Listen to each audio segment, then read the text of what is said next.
Example 3. For the function f y equals 2x plus 4 over x minus 2, we should do the following. First, determine the equations of the asymptotes, then state the domain, etc., etc. Okay, so now we should be able to use all the knowledge obtained from previous exercises and investigations to sketch the graph of this function and then be able to establish its behavior. So what I do first is I copy the graph, the formula for the function here. It's 2x plus 4 over x minus 2. And as in example 2, I will try to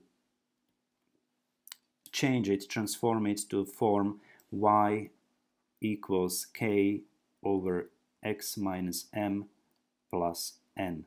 If I have this form, then I am able to say that x equals m is the vertical asymptote, and y equals n is the horizontal asymptote. Okay, so this is the plan. Let us start. You see that we can take number 2 from the numerator, so it's x plus 2 in the numerator over x minus 2. Now take number 2 in front, so this is the coefficient in front, and what is left is x plus 2 over x minus 2. Now I have to replicate minus 2 in the numerator. To do it, I use the convenient form of 0, so it's 2 times. Now I have x minus 2 plus 2 plus 2 over x minus 2. So this plus 2 plus 2, this minus 2 plus 2 here is a convenient form of 0, which doesn't change anything about this expression. So it may be written as 2 times, and now let us use the brackets. It's x minus 2 over x minus 2 plus 4 over x minus 2. Okay, so the first fraction simplifies to 1, so we have 2 times 1 plus 4 over x minus 2.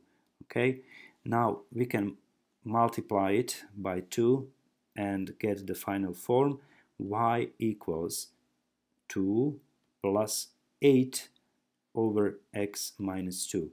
So it means it can be rewritten as y equals 8 over x minus 2 plus 2. Okay, so let us check it. Is everything correct? It should be, actually. So it's, well, 0 added here, minus 2 plus 2, this is 4.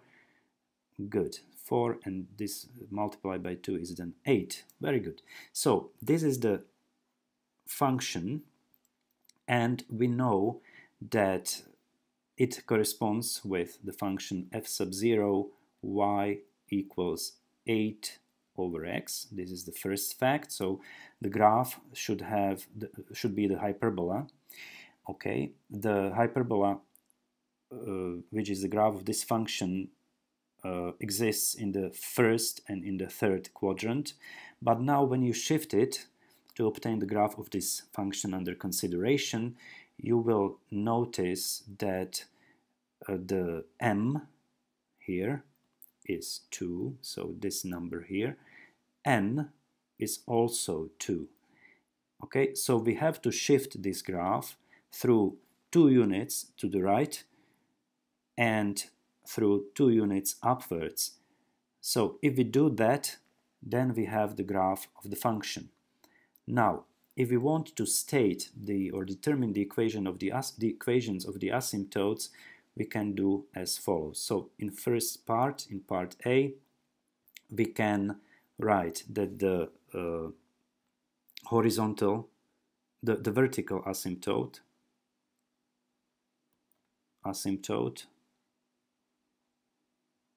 is the equation of this asymptote should be, as was said before, it's x equals m. So it's x equals 2. So this should be the vertical asymptote. As for the horizontal asymptote,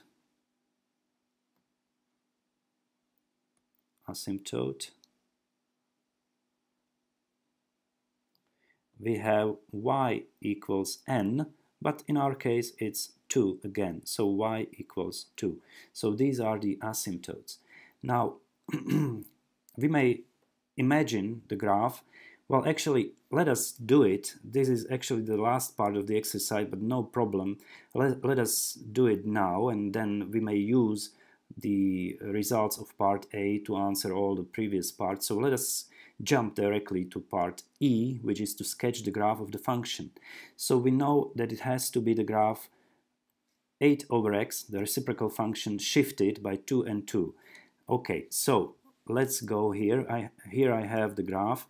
So this number here is 2, this number is 2 also. This is the y-axis, x-axis.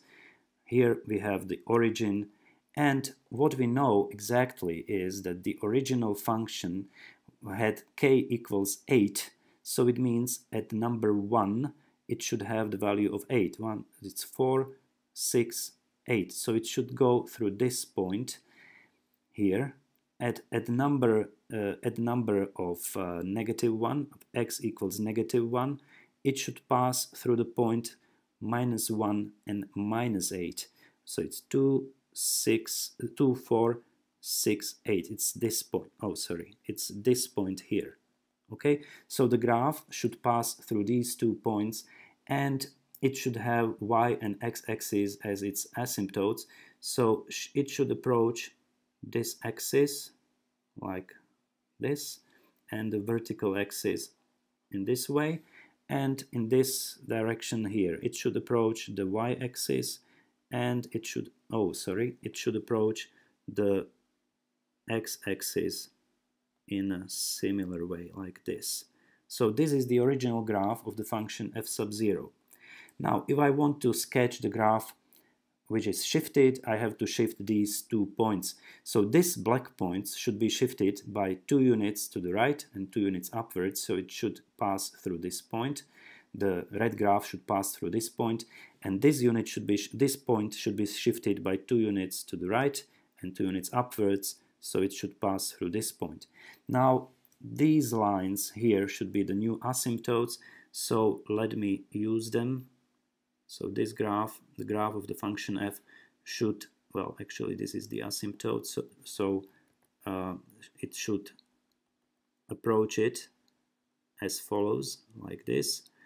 And here, let me produce this a little bit. So it should approach this asymptote, pass through this point, and approach this one as in the same way. So you see, the red graph is the graph of the function f under consideration. So this is the function f, 2x plus 4 over x minus 2. So this is the function f, epsilon y equals 2x plus 4 over x minus 2, was it? Yeah, it was x minus 2. Okay, so this is the graph. And now we have to state the domain and the range of this function, okay, of the red function. So let us go back, and we can do it here. So in part B, let us talk about the domain. So the domain of the function f, well, it consists of all real numbers except number 2, for which it's not defined. So we can write it as follows. It's the set of all real numbers x such that x is different from number 2, okay?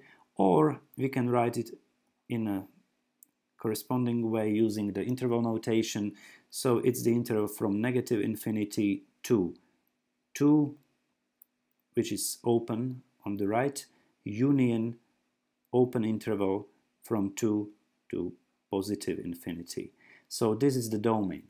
Now, as for the range, you may notice that the red graph, well, it takes all the y values. All the y values are the function values of the function, except this value here on the asymptote, on the horizontal asymptote. So the range of the function, well, it's going to be the set of all values y such that y is different from 2 again, or it can be written using the interval notation as from negative infinity, the interval from negative infinity to 2 open on the right end, union interval from 2 to positive infinity. So this time we are talking about the y values of the function. Okay, so this is the state, the domain and the range. Now we have to find the axis-intercepts in part C. Okay, so to find the axis-intercepts, I may use this place here. The axis-intercepts are found using the formula for the function. So the formula is 2xy equals 2x plus 4 divided by x minus 2. If we want the y-intercept,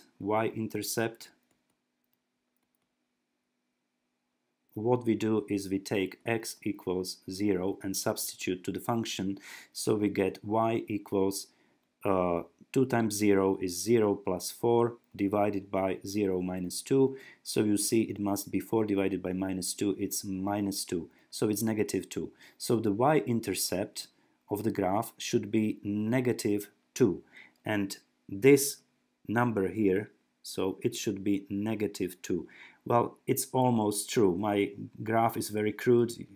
I don't like it. If I was more careful and drew more neatly, then I would get correct position, which would be here. Okay. Now, as for the x-intercept, it's this number. We have to do a different thing. So x-intercept is obtained by demanding y being equal to 0. So I take this formula for the function and substitute 0 for y, and I get 2x plus 4 divided by x minus 2. Now I can multiply by x minus 2 to get 0 equals 2x plus 4, and you see what I get is negative 4 equals 2x and x equals negative 2. Okay, so the x-intercept is at negative 2. So this number here, well, I almost did it, it's negative 2. So it's the x-intercept, and the y-intercept is also negative 2. Okay, so this was part C. Now, part D, discuss the behavior of the function as it approaches its asymptotes. Okay, so, well, we may do it here. Look at the graph. I can state it here. As x approaches infinity, so as we move to the right, then y approaches, well, you see what it approaches. It approaches number 2, but it approaches it from above. Okay, so this line is getting closer and closer to the horizontal asymptote, but it never touches it and it's always above it. Now we may say as x approaches negative infinity, so when we move to the left, you see that y approaches again number 2, but this time from below. Okay, so this is the behavior regarding the horizontal asymptote. As for the vertical one, you may say it as follows. As x tends to number 2, but from the right, okay, we tend to number 2 from the right, y tends to positive infinity. Okay, you see that as we move here to this vertical asymptote, the function shoots to infinity, and as x approaches 2 from the left, so we approach this number, this value here from the left, the function value y approaches negative infinity. So this is it. This is what we can state about the function and about its behavior regarding its asymptote. So this is the asymptotic behavior of the function. Now, part E was already done, sketched. I have already completed it before because it was to sketch the graph of the function. So this concludes this exercise.